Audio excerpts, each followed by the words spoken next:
Hello students, good morning to all. Hope you all are doing good. Welcome back to fifth session of quantitative analysis, that is gravimetric analysis. So what is gravimetric analysis? It is a technique through which the amount of analyte can be determined through the measurement of weight, right? So let's understand in detail. The term gravimetric penetrates to a weight measurement. So it's refers to the weight measurement. Based on weight measurement, you are calculating amount of analyte present in that solution, right? So gravimetric method is one of which the analysis is completed by a weighing operation. So gravimetric analysis is a group of analytical methods in which the amount of analyte determined by the measurement of the mass of a pure substance containing analyte. So analyte can be precipitated by using some precipitating agent. So by which you are calculating amount of analyte, you are determining amount of analyte present in that solution, right? So gravimetric method can also be defined as quantitative method. Of course, is a quantitative method. So based on the determining the mass of a pure compound to which the analyte is chemically related. See, types of gravimetric analysis. So there are mainly two types of gravimetric analysis. One is precipitation and second one is volatilization. So precipitation. So analyte must be converted to a solid by precipitation with appropriate reagent, that is called precipitating agent. The precipitate from a solution is filtered, washed, purified. These are the steps I will discuss in detail.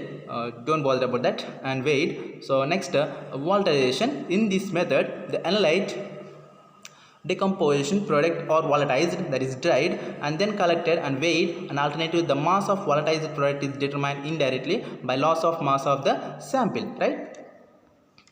So examples of precipitation. So if you take here calcium, so calcium can be precipitated as calcium oxalate by adding oxalate, right?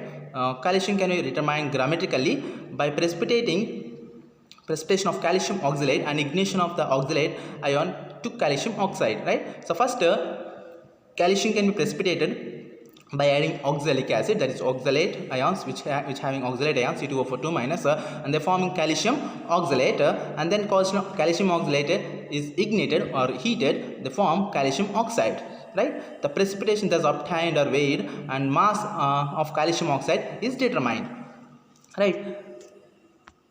So criteria for a successful determination. So these are the few criteria. Let's see. For successful determination of gravimetric analysis, the following criteria should be met. So first one, the desired substance must be completely precipitated. So the analyte present in solution should be precipitated by you adding a proper precipitating agents, right? So completely precipitated. In most determinations, the precipitate is such low solubility that loses from the dissociation are negligible, and additional factor is common ion effect. So because of common ion effect, the depression of the suppression of dissociation of acids or bases, weak acids or weak bases by its own ions. So because of the one of the factor, that is common ion effect, so this further decreases the solubility of the precipitate. Because of this common ion effect, it will decrease the solubility of the precipitate. So example, when Ag plus is precipitated by adding Cl minus ions, like Ag plus and Cl minus gives rise to AgCl. The low solubility of AgCl is reduced further by excess of Cl minus, which is added force to the reaction to proceed towards right side, right? So that's the common ion effect. So second criteria, weight form of the product should be of known composition. The weight form of a product should be of known composition. The product should be pure and easily filtered. The product should be pure and easily filtered. That is next criteria. So easy in handling and precipitate, filtering, washing and drying and weighing. So you have to filter and washing and then weigh. And then finally you are done calculation which is based on weighing. So weight you are obtaining. So it is usually difficult to obtain a product which is pure or which is free from impurities. This could be reduced by careful precipitation and sufficient washing, right? So properties of precipitation. So what are the properties of precipitation? The precipitate should be so insoluble that no significant loss occurs during the filtration and washing. physical nature of precipitate should be such that it capable to easily separate by filtration. So that is physical nature of the precipitate should be separated by normal filtration, right? The precipitate should be stable to atmospheric conditions. So the former precipitate should be stable. The precipitate must be convertible to pure compound of a definite composition, either by ignition or by simple composition chemical operations such as evaporations, right? The precipitate must be convertible into a pure form. Have a large crystals, easier to fill. If your particle size is big, if your particle size is very big, so it's more easy to separate, more easy to filter, right? So be free of contaminants, that is impurities. The formed precipitate is not always pure, so it should be free from contaminants, that is impurities.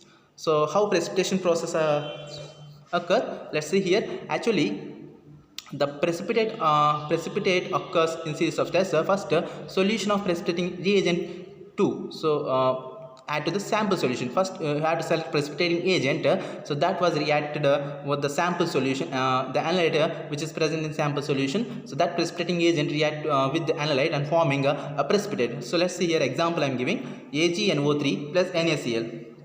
Here Ag plus reacting with the Cl minus AgNO3 precipitating agent.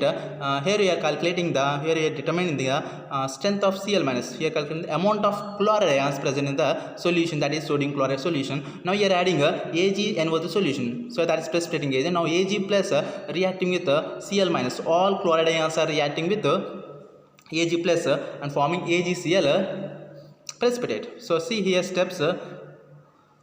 So first condition, that is here preparing a sample solution. Now adding precipitating agent to the sample solution and forming here precipitate, right? So precipitation process involves the heterogeneous equilibrium as steps solubility product, right?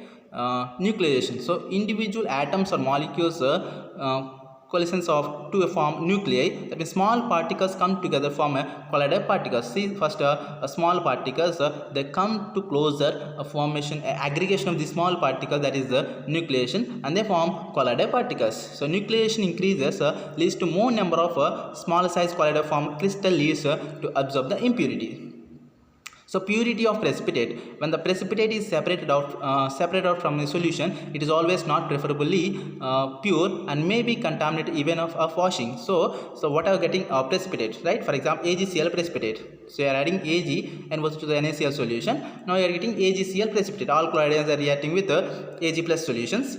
Ag plus which is present in solution and forming AgCl precipitate. The getting precipitate, that is AgCl precipitate, is not always pure. So it having some impurity. The aqueous solution, if you are having any impurities, that precipitate should be must be contaminated. So you have to wash 2-3 times.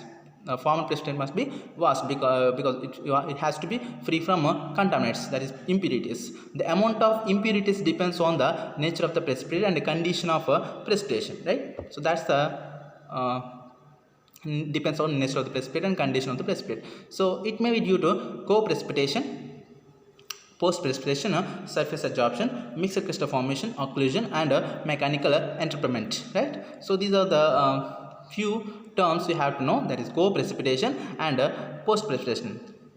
Let's see. Co-precipitation. What is co-precipitation?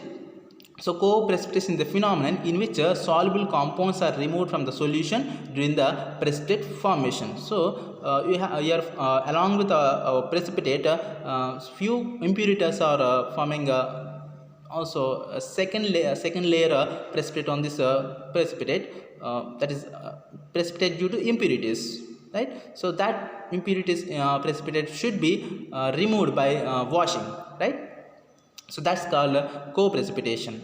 So there are four types of co-precipitation, that is surface adsorption, mixed crystal formation, occlusion, and mechanical entrapment. So surface adsorption and mixed crystals formation are equilibrium process, whereas occlusion and mechanical entrapment arise from the kinetics crystal growth. So if you take example, the excess of sulfuric acid is added to a solution containing a mixture of BaCl2 and FeCl3. The main precipitate is here that is barium sulfate, So barium sulfate, you are adding a H2SO4 and sulfate ions reacting with the barium plus 2 forming a barium sulfate precipitate. So along with barium sulfate precipitate, it was contaminated with some amount of ferric sulfate, that is Fe2SO4 thrice. So precipitate is indicated by the fact that when the precipitate is filtered off, washed and ingredient residue is reddish brown color due to the presence of ferric hydroxide, because this impurity because of ferric sulfate is reddish brown color. So you are getting some few reddish brown precipitate, correct? So that's indicator ferric sulfate precipitate, that is impurity precipitate, right?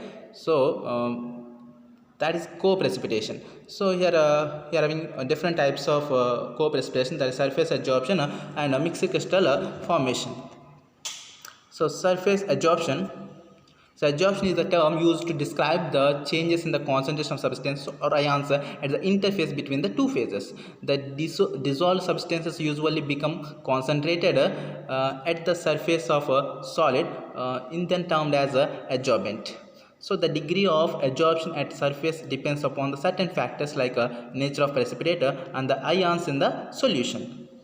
So that is surface adsorption. And then occlusion, and the second term, that is inclusion. So what is occlusion? The occlusion is really a special case of adsorption. Here impurities within the precipitate particles are not on the surface. Occlusion may occur due to the various causes, namely the so-called internal adsorption, formation of mixed crystals, and formation of chemical compounds of the precipitate, right? That is occlusion. And solid solution co-precipitation, that is also called inclusion. Certain substances carry other soluble ions during the crystallization. Impurities occupied a lattice site in the crystal structure. So barium chromate co-precipitate with the barium sulfate. So that's the surface adsorption and inclusion and occlusion.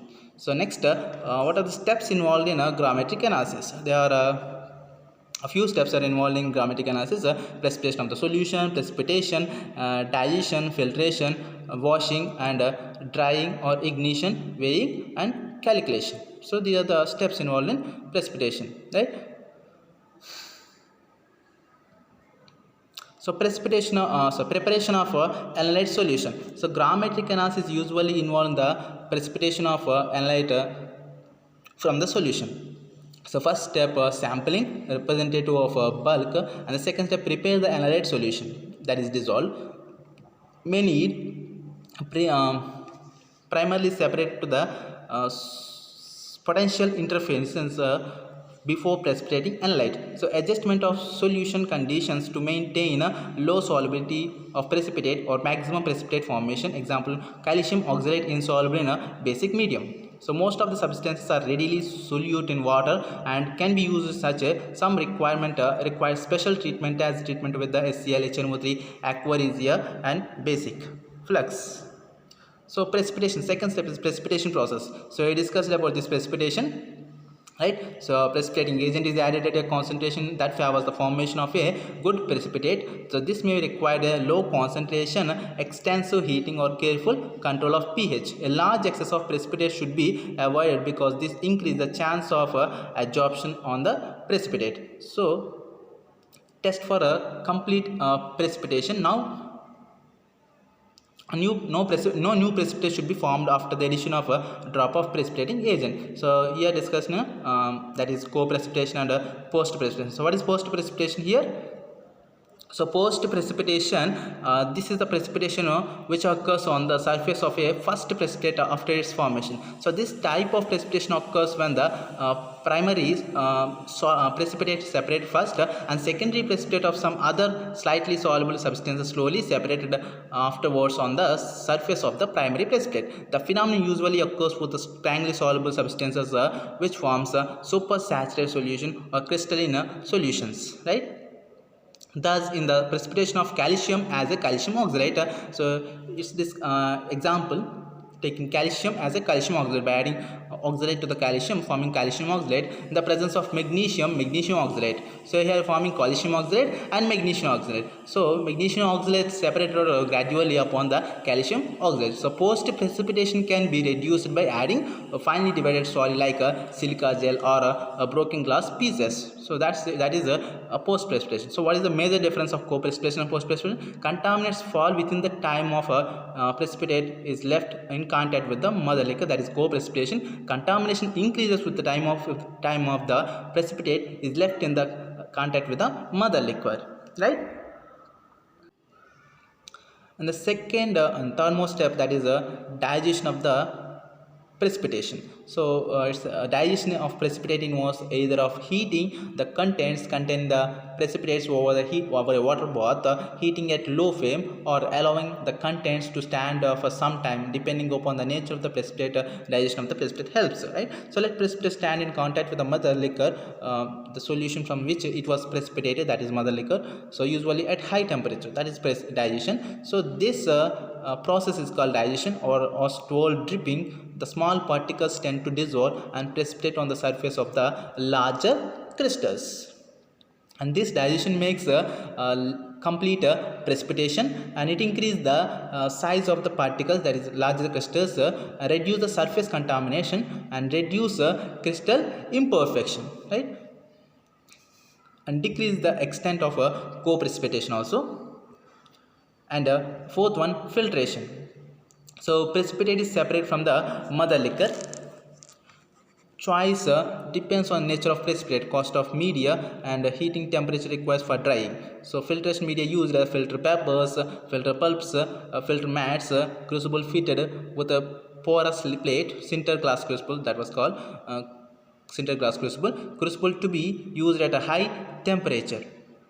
So filtration is a process of separating precipitate from the mother liquor. So it is performed by using Wattman filter paper or sinter glass crucible. So these are all medias used for filtration. So let's understand one by one. There's filtration media. Filter papers, that is example ashless filter papers, number 41 of Wattman filter paper. So very first, so that is depends upon the pore size here.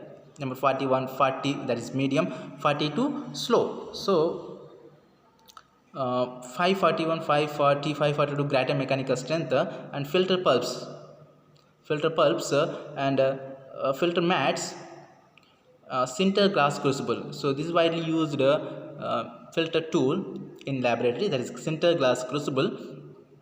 So they are resistant to chemical and easy to clean, right? So sinter glass crucible, see here the diagram, below diagram, bottom diagram, that is the top of a conical flask, that is sinter glass crucible, right? Sinter glass crucible are used to filter the precipitate. So now forming precipitate. So first after adding this precipitating agent to the solution forming precipitate. Now this precipitation was subject to digestion, that is heating. After that you have to filter this precipitate. After washing, this filtrate must be filtered, right? So that means this precipitate must be filtered in sinter glass crucible. First you have to weigh this sinter glass crucible. So let's say that is W1, weight of empty glass crucible. Now adding the precipitate solution, because the small pores of this crucible, the filtrate will be filtered through bottom of porous paper. So filtrate will be kept on this sinter glass crucible. The crucible first cleaned through and then subject to same regimen of heating and cooling as per the required for the precipitate. So this process is repeated until constant mass has been achieved, that is until consecutive weighing differ by 0.3 milligrams or less. So after that you are getting this precipitate, and the next step, washing. So co-precipitation impurities, especially those on the surface, so removing by washing the precipitate. So after filtration you are getting a pure precipitate. So you are getting precipitate. So it may be having impurities, impure precipitate, that was called co-precipitated, that is co-precipitation. So this co-precipitate with the impurities. So the precipitate due to impurities, you must be washed the precipitate with the liquid that is suitable liquid. So wet precipitate with the mother liquor and which also be removed by washing. So need to add electrolyte to the washed liquid because some precipitate can't be washed with the pure water. Peptidation occurs. So peptidation occurs. That's why you are using electrolyte. So write HNO3, AgCl, precipitates. So wash liquid. Should possess some characteristics. That means this wash liquid should not dissolve the precipitate. That's the first thing. And second, it should not react with the precipitate. So it should be easily volatile at room temperature at which precipitate is dried. Right? It should not allow the precipitate to become colloidal. So these are the few steps I have to take while washing. So wash liquids have some these characteristics. Next thing, drying or ignition. Right? So to remove the solvent and wash electrolytes. So drying is to remove the solvent and wash electrolytes, done by heating 110 to 120 degrees or for 1 or 2 hours. So after washing the precipitate, so that sinter glass crumble kept in a oven. So you have to maintain the temperature 110 degrees to 110 to 120 degrees centigrade. So at least 1 hour. So convert the hygroscopic compounds to non-hygroscopic compounds. So if any hygroscopic compounds in that precipitate, so it should be converted into non-hygroscopic compounds. May be used at high temperature if precipitate must be converted to more suitable for form before weighing. Right? So it's most suitable form before weighing. So because of this heating, drying. So example, magnesium ammonium phosphate is MgNH4PO4 convert to pyrophosphate Mg2P2O7 by heating at 900 degrees centigrade. Right? Next step, weighing. Right? So after heating, after ignition, just took that sinter glass crumble which was placed in a desiccator. So you have to place preferably in a desiccator to not react with the atmosphere moisture. Thus we are placing in a desiccator. We have to cool, right, to keep it from the absorbing moisture. So it is weighed in the crucible. So first we are before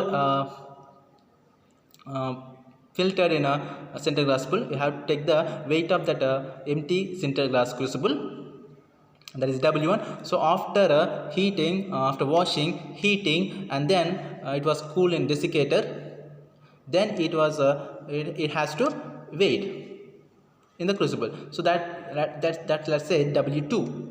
Right? Now if you just remove that W2 from W1, so W1 from W2, you are getting a weight of the yield, weight of the precipitate, right? So properly calibrate analytical balance. So good weighing technique. So right, these are the steps involved in grammatical analysis. Now, so next, advantage of grammatical analysis. I hope your things are clear about the steps involved in grammatical analysis. What are they? First, precipitation. You have to precipitate the analyte from the solution, sample solution by adding some suitable precipitating agent. Then after that precipitate having any impurity, that is they involve the process called co-precipitation or post-precipitation may occur. We have to minimize the co-precipitation or post-precipitation while precipitating the analyte solution. Next, then that precipitate must be filtered by filter paper or using any other crucibles like sinter glass crucible. So after filter, you are getting a precipitate. So that precipitate must be washed by wash liquid. So proper wash liquid. So generally you are using mineral acids to wash the precipitate. So not always water.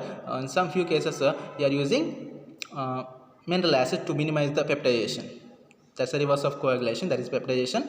And next, after washing the precipitate, you have to igniting. So you have to heat the precipitate. So in proper weighing, before weighing, that precipitate must be dried. So it was placed in a oven by maintaining the temperature 110 to 120 degrees. So after heating, so it has to be cooled. So that was placed into the desiccator.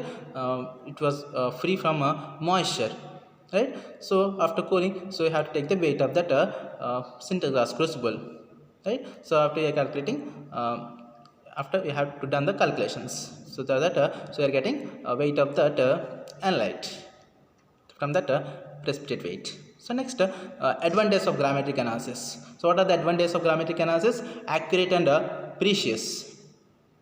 So accurate and precise. This grammatic analysis is accurate and precise, and grammatic analysis is a potentially more accurate and more precise than volumetric analysis. So you are having volumetric analysis and grammatic analysis. So these two are methods comes under quantitative analysis. Here you are determining amount of analyte quantity, right? So these two methods, volumetric and grammatical, both methods are involved to determine the amount of analyte present in the given solution. But compared to volumetric analysis, that is titrations, so gravimetric analysis is more accurate and precise. That's the first point, advantage. The second thing, possible source of errors can be checked. That is grammatic analysis avoid the problems with the temperature fluctuations. So temperature fluctuations, calibration errors in the instruments, and other problems associated with the volumetric. So where volumetric analysis, you are getting a few problems. If you are not getting accurate endpoint, you may get error in the report. So that those errors can be minimized in a grammatic analysis. Maybe temperature fluctuations or calibration errors. If the device with the instrumentation is not in proper calibration, not having any proper calibration, so it may occur errors. So that's why these errors should be minimized in a grammatic analysis, right? So it is the absolute method and relatively inexpensive. So these are a few advantages of grammatic analysis. And what are the disadvantages? So it is having some disadvantages. So what are they? But they are potential problems with the grammatic analysis that must be avoided to get good result. So proper lab technique is critical. So you have to maintain some proper lab conditions. So careful and time consuming. Here time consuming processes here. So you are getting precipitate. After precipitation done, it might be filtered. Then after ignited, washing, and then ignited, drying, and then weighed, and calculation can be done. So this is a time consuming process, and it requires a clean glassware. Otherwise impurities on the glassware may react with the precipitate and forming add to this impurity precipitate add to the our required precipitate. So weight increases, that means you may get error in the weight of the precipitate, right? So you need glasswares, clean glasswares, it's free from impurities, very accurate weighing. So and weighing also should be accurate, and co-precipitation, post-precipitation, and baptization must be minimized, right? So these are the disadvantages. Right, this is about grammatic analysis. So till now we have discussed volumetric analysis and grammatic analysis. So what is volumetric analysis? Volumetric, based on volume measurements, we are determining the amount of analyte present in the given solution, that is titrations. And what is grammatic analysis? Based on the weight measurement, you are determining the amount of analyte present in the given solution, right? So both are that is volumetric analysis and grammatic analysis, both are need to determine the